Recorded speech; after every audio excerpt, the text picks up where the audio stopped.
Initialement, le budget 2025 prévoyait une revalorisation du barème de l'impôt sur les revenus de 2024 de 2% afin de prendre en compte l'inflation. Cette mesure n'a pas pu s'appliquer en raison de la censure du gouvernement Barnier en fin d'année dernière. Finalement, le barème de l'impôt sera bel et bien revalorisé grâce à l'adoption récente du budget remanié par le nouveau gouvernement, mais à hauteur de 1,8% seulement.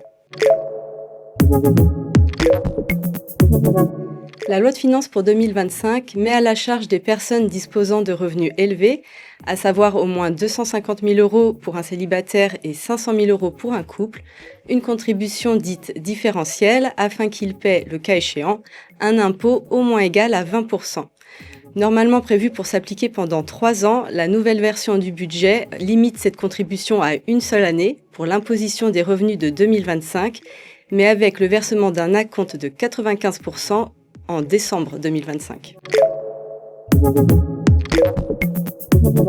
Une contribution exceptionnelle sur les bénéfices frappe les grandes entreprises, c'est-à-dire celles dont le chiffre d'affaires dépasse 1 milliard d'euros.